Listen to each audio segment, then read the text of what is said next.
So Sha'ban is the 8th month of the Islamic calendar, and it comes between the months of Rajab and Ramadan. Rajab is one of the sacred months from the 4 sacred months that Allah Azza wa Jal has mentioned in the Quran. And Ramadan, of course, is a glorious month in which fasting was revealed, and Nabi Sallallahu Alaihi Wasallam received the first revelation of the Quran in the month of Ramadan. So it's often neglected because it comes between a sacred month and the month of Ramadan. And that is why when Nabi Sallallahu Alaihi Wasallam was asked, why do you fast excessively in the month of Sha'ban? He said, most people are negligent of this month because it falls between Rajab and Ramadan. So I like to fast in this month. And it's also a month in which our actions are raised to Allah subhanahu wa ta'ala for reckoning. And I like to be in the state of fasting while my actions are being raised to Allah subhanahu wa ta'ala.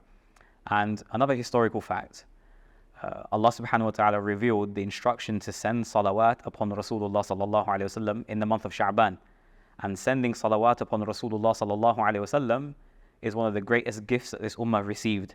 The fact that we send salawat upon Rasulullah sallallahu alayhi wasallam, and it becomes a source of mercy for us and a source of blessing by which we attract Allah subhanahu wa ta'ala's mercy, His forgiveness, and it also brings coolness to our hearts and coolness to our eyes, and it also allows for us to gain the intercession of Nabi sallallahu alayhi wasallam on Judgment Day, and also drink from his blessed hands from the well of Kawthar. Is a great blessing on the ummah.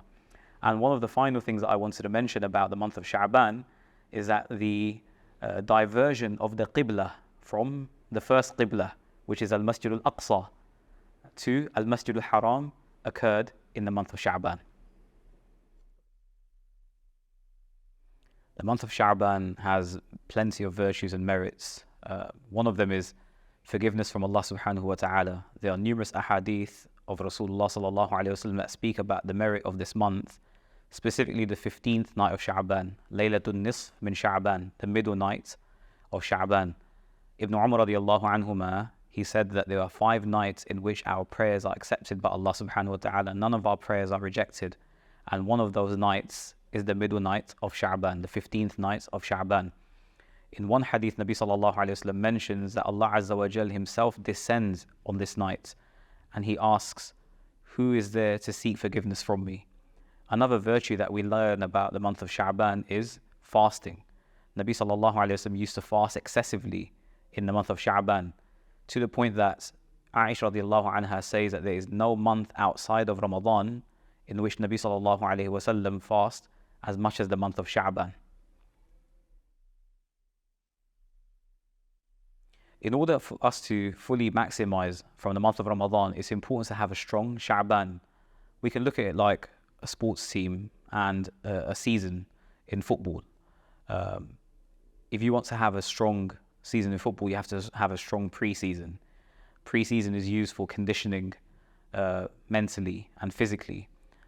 Similarly, the month of Sha'ban, if we look at the sunnah of Rasulullah sallallahu alayhi wasallam, was used to prepare spiritually and physically for the month of Ramadan. One of the most important acts in the month of Ramadan is fasting. Nabi sallallahu alayhi wasallam fast excessively in the month of Sha'ban.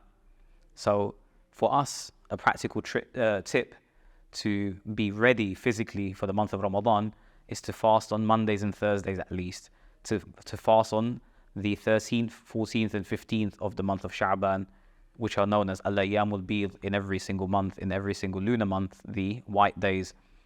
And if we do that, then we'll be physically ready, inshallah, to take on the hardships of fasting in the month of Ramadan. Another act that is encouraged in the month of Ramadan is recitation of the Quran. How can we get to a point where we are able to recite one juz of Quran, one part of the Quran from the 30 parts every day, so we can complete the entire Quran in Ramadan? You might ask, well, I'm not in the habit of reading 28 pages a day. How can I build myself up? And the best way to do it is start with a page. When Sha'ban begins, read 1 page. The second day, read 2 pages. The third day, read 3 pages. Increase a page a day. By the time Ramadan arrives, then inshallah, you'll be ready to recite 1 juz of the Quran every day.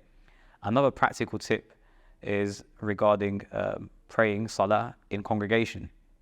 In Ramadan, if you're not used to performing salah in congregation, you're not used to going to the masjid frequently, then it becomes difficult to keep up and maintain throughout the month of Ramadan. So start getting into the habit from now. start performing your Fajr in the masjid. Start performing your Isha in the masjid. The hope is that inshallah you'll be in the habit of frequenting the masjid so that when Ramadan rolls around, it's not difficult for you to come to the masjid. And of course, there are other practical tips like adhkar, certain dhikr that we can make if we start doing them from now, like istighfar, saying astaghfirullah, seeking Allah's forgiveness, short phrase astaghfirullah 100 times a day. Then when Ramadan rolls around, inshallah, we can read it more excessively. If you other adhkar like la ilaha illallah or salawat upon Rasulullah sallallahu alayhi wasallam, and also dua. Ramadan is a month for dua. Ramadan is a time to reach out to Allah subhanahu wa ta'ala, to seek Allah's blessings, His mercy, to seek direction, to seek peace. If we're not used to asking, then it's difficult for you to make time in the month of Ramadan. And there are blessed moments in that month, during the day and night, in which we should ask. But if we're not in the habit of asking, then it becomes difficult in that month. So from now, make time every day, whether it's after one of the prayers or whether it's before one of the prayers, to just make dua for 5 minutes. And inshallah, you get into the habit of asking, you get into the habit of seeking from Allah, then when the month of Ramadan rolls around, it's easier for you to make dua as well. So these are some of the practical tips that we can implement from now to be ready for the month of Ramadan, inshallah. So Nabi sallallahu alayhi wasallam used to make a dua when the month of Sha'ban started. Allahumma barik lana fi Sha'ban wa ballighna Ramadan. Oh Allah, bless us in the month of Sha'ban and prolong our life till the month of Ramadan. So likewise, I want to make that dua on behalf of myself and our entire community and everybody that's listening. May Allah bless our Sha'ban and prolong our lives till the month of Ramadan.